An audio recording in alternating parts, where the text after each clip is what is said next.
Jason had Coach JB on the other day, and he was talking about John Beam being shot on Laney College campus.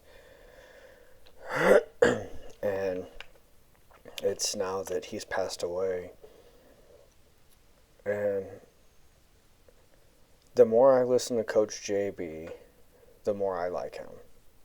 On his show, he cusses so much. It's like it's a rite of passage. Like it makes him look cool or feel cool, or I don't know exactly. But on Jason's show, he doesn't hardly cuss at all. He is just full of knowledge and experience and just the man knows his stuff and his experiences. He was talking about being on community college campuses and being coaches there, and how California just sets those young men up to fail and the coaches to fail, and how it's so different in all the other states. And he was saying there's like 71 or 72 or something like that community colleges with football programs in California, and like 75 throughout the rest of the country or something like that. So it's almost equal. And you can't live on campus in California as a football player, but he said in Kansas, he used this one specifically, that in Kansas they had dorms, so you could keep eyes on them. But in California, the young men just go out and they're in bad areas, and you have young men from all over the country, and you don't know what they're getting into, what they're going through. They're living in their cars, and just Coach JB's experience is amazing.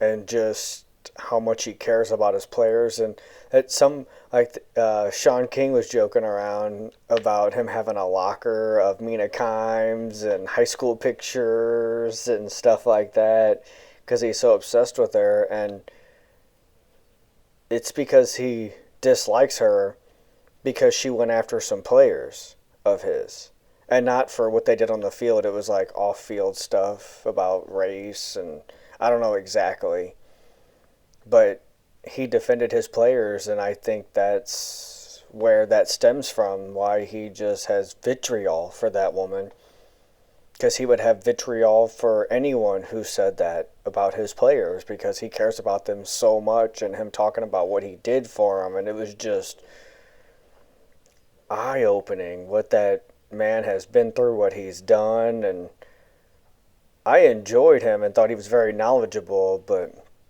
the more I see him, the more I like him. And he had Sean King on, and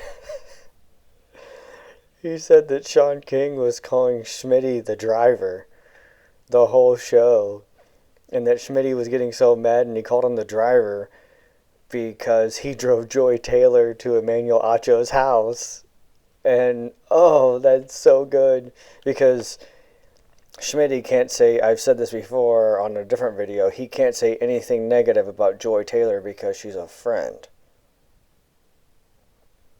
And then that means you're not really a true friend. It means you just want to get some if she's ever willing, and if I say something negative, I can't get any.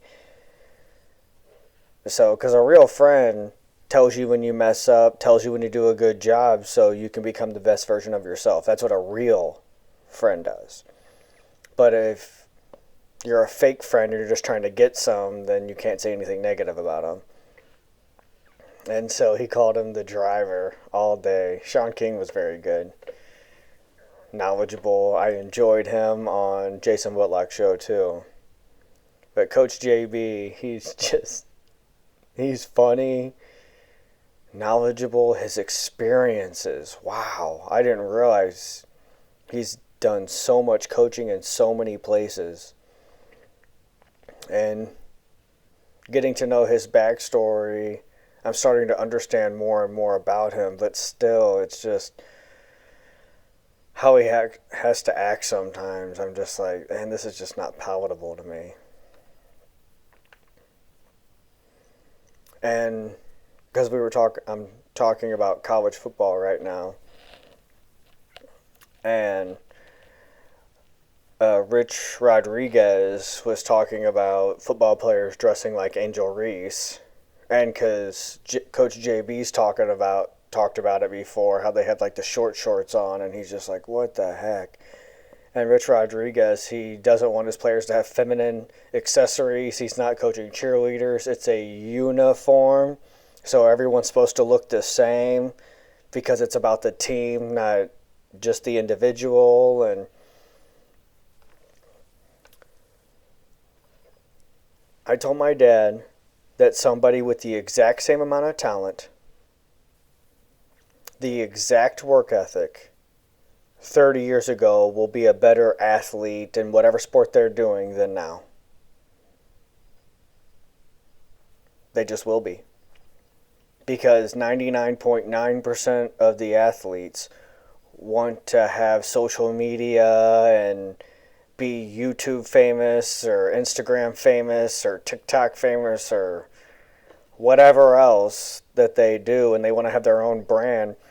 So even if you have a really good work ethic, well, if you only do 95% of football and 5% of social media, which it's way more than that for most, you can't be as good as that guy giving 100 to football. The work ethic. And I heard Joe Rogan say, like, he was talking about fighting, and he was talking about Ronda Rousey. And, like, all of these endorsements and stuff coming. He's like, you only have so much bandwidth in your head. He's like, you can only take in so much. He's like, even if you're training the same amount and everything, he's like, you're just not as prepared for the fights because you have all these endorsements and everything else building your brand when you start to get famous. And it's the same thing with these football players. They're not intelligent when it comes to the game. Like, they're running out of bounds when they should go down, so the clock keeps running. I saw multiple Baltimore Ravens do that, and they're spinning the ball and celebrating after they get the first down when they should have taken a knee and slid, so they stay in bounds so the clock keeps going. And then I saw a New England Patriot. He's running almost parallel with the end zone to look at the coaches to see if he should go in or go down. Like, that's using your head. That's how you win when someone else has the exact same amount of talent, the same work ethic, but if they're concentrating on celebrations and all this other crap, and you're concentrating on honing your craft, you're going to be better. It's that simple. You're going to be better. So when it's all about your accessories and what you're going to wear, that's bandwidth from your brain that you can't use on football. When you're painting your nails like Caleb Williams does, and you're choosing what color, that's bandwidth. It just is. You can be like, oh, you're homophobic or transphobic or whatever. Just because you criticize someone does not mean that you're afraid of them. Because that's what that means. You're afraid of them. Just because you criticize someone does not mean you're afraid of them. That means you disagree with them. So I made one video that said, this incel liked Predator Badlands, because I don't know what that means, and I truly don't care. Incel, incel, incel. It's like saying, bleh, bleh, bleh. It's all the same to me. I don't care. And you can call me whatever you want. It's okay. I'll live. And I have a hard time watching college football now. And something happened for the first time on Thursday. I forgot football was on. And I missed Thursday night football. Didn't hit me until Friday. I was like, oh my gosh, I didn't watch football. And what did I really miss? A whole bunch of alcohol commercials, TikTok commercials, and morons running around a field. That it's all about me, me, me, look at me, look at me, look at me, look at me, look at me.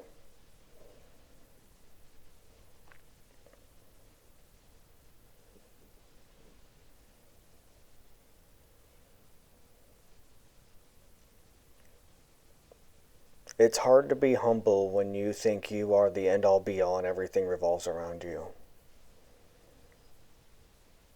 And humility, Jason talks about this. Humility is where it's at. That allows you to be better. And you have to humble yourself in order to be closer to God. I say it a lot.